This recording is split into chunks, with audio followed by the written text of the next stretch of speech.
Okay, so on to current time and place. So this is the Riverside Cemetery in Asheville, right next to Montford. It's essentially an oak orchard. Right now, the ground is covered in acorns. Personally, I think it's really the sort of interesting dynamic where, like, you know, people go there to have reverence for their ancestors and meanwhile are actually maintaining what human culture has looked like for most of our history. So yeah, the main reason I'm including this picture is to sort of give an idea of, like, with our native oak species, what does the spacing look like? What does the understory management look like? So because these trees are so large and so old, they're using most of the soil resources. Also, this place gets mowed once a week. So the grass is, like, on the verge of death at all points. So harvesting acorns off of ground like that is very easy compared with harvesting out of our, you know, neglected forests, which is almost impossible. You know, if there's waist-high poison ivy, it makes it very difficult to harvest acorns. So this is a tree on our property. It's a northern red oak. It's sitting on top of a boulder. This is, you know, the way I have come to think about subsistence and lifeways and all this stuff is that as much as our culture teaches us that we are our opinions and our personalities and, you know, our sort of individualized character, I believe that we are aspects of our ecosystem. We are an expression of the things that are creating us every day. We eat food every day. So in that perspective, if you're eating out of the corn deserts of Kansas, that is what you are. And so you can have all the greatest opinions in the world, but you are contributing to massive die-off in the Gulf of Mexico. That's what you really are. So, you know, the ecology of those systems in general is just awful. You know, the way I heard an ecologist state it is that commodity crops in the US are no longer grown in soil, they're grown in fertilizer. We have depleted the soils of the Midwest to the point where you can't get a crop out of them without fertilizing. There are awesome, you know, there's really awesome people doing really interesting stuff with sort of regenerative systems. There is potential to improve that, but at least in my perspective, it's a marginal improvement. It's like, you know, turning the dials and pulling the levers on a system that is headed towards a cliff. Whereas, you know, the roots of this tree are interconnected with fungus that is eating this rock. So that's what I would like to be a part of. You know, besides the sort of like ethical, moral implications of that, this is, you know, regardless of peak oil or peak phosphorus or like all these things we're looking at, this is gonna work. This is gonna keep working. Those other things are likely to not keep working. I also really like this picture because this big burl sort of looks like a sideways acorn, so kind of cool. Okay, and here's the nutritional breakdown. Okay, so these are, you know, the macronutrients that we need to survive: fat, protein, carbohydrates. I guess the thing I mentioned there is that we don't, the essential amount of carbohydrate in our diet is almost nothing. You really don't need carbohydrate to stay alive. You absolutely need protein and fat. So, you know, the green is carbohydrate, red is fat, blue is protein. So, you know, if you look at all of the annuals on here, corn, rice, wheat, oat, soy, primarily carbohydrate is what we're feeding ourselves. Acorns lie somewhere about in the middle. Protein's relatively low on them, but it's a complete protein.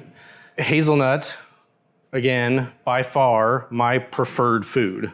If I could eat hazelnuts every single day, I mean, really, that's what I'm spending my days trying to achieve. The thing I'd say is that So like it says up here, acorns have high oleic monounsaturated fat. Essentially, that means olive oil. So, to a large degree, I think nutrition is mythology. It's really not a settled science in any way. But according to all of these sort of ethnographic data and studies that have been done, eating diets high in olive oil tend to reduce incidence of degenerative disease. That's pretty well settled. Mediterranean diet tends to get held up as like good for humans. In our area, the only plants I'm aware of that are capable of producing high oleic monounsaturated fat are hazelnut, oak, and sunflowers. The sunflowers that can do it are highly bred hybrids that you have to pay licensing fees to acquire seed of, not really viable. Acorns are awesome, but so white oaks are relatively low in fat. Red oaks are about 20 to 25% fat. Pretty decent, but hazelnuts are 60% fat.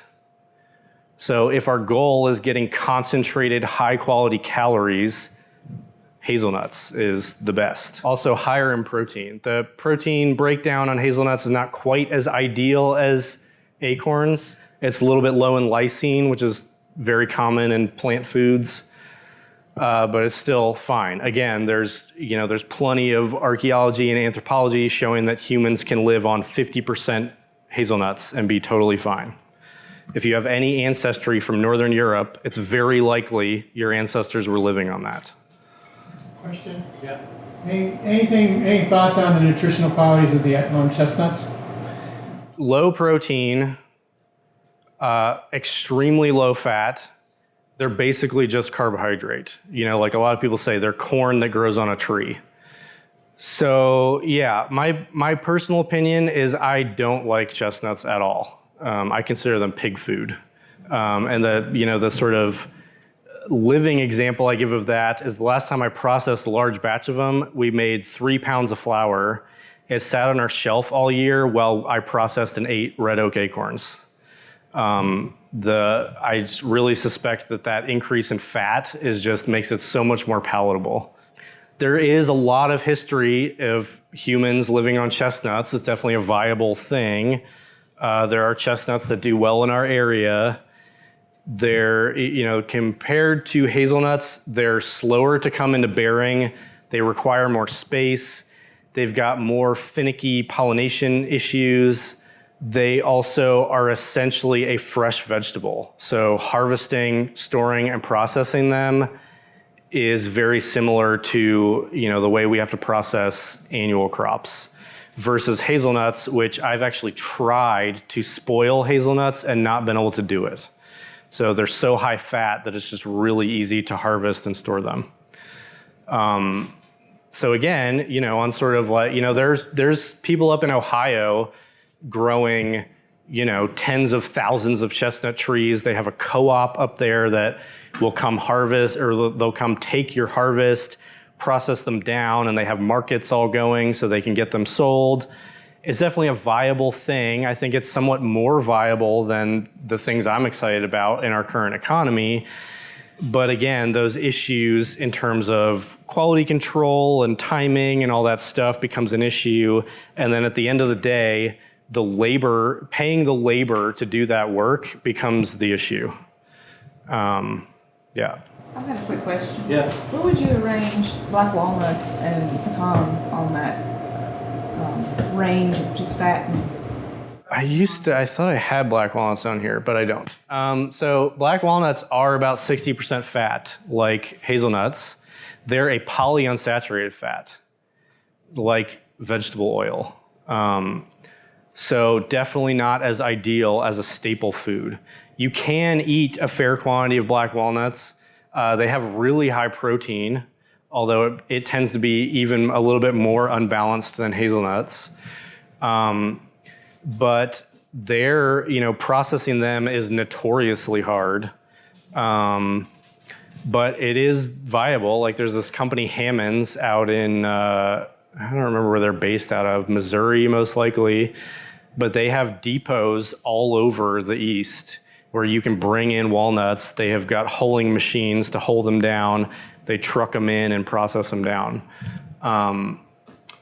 They grow so fast and easily that, potentially a viable thing. That's sort of been my issue. I used to harvest a lot of black walnuts every year.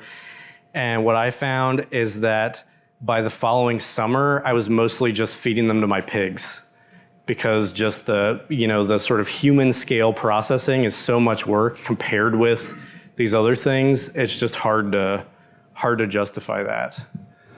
I have a quick question about chestnut. Which chestnut are we talking about there? Because the American chestnut is not living. Right. Yeah. So around here, the realistic chestnut is Chinese chestnuts. That's, if you go around to like old homesteads, it's very common to see old chestnut trees.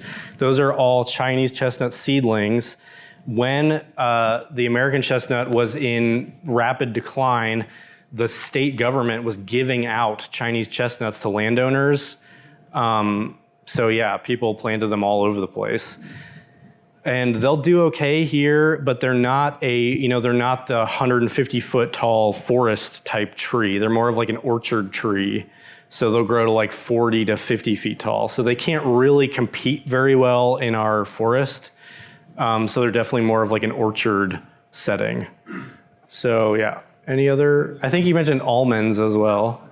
Pecans. So pecans are same family as walnuts. Similarly, they're mostly polyunsaturated fat. Protein's not as great. Obviously, very much more marketable than a lot of this stuff. I'm not sure where you're at, but in this area, they're a little bit iffy in terms of like where you're at in elevation. They don't like high elevation. They really need a lot of heat units to actually ripen out their nuts. There are basically it's like the number of hours in the year that the air temperature is like above a certain degree. They're primarily known as being from like the deep south.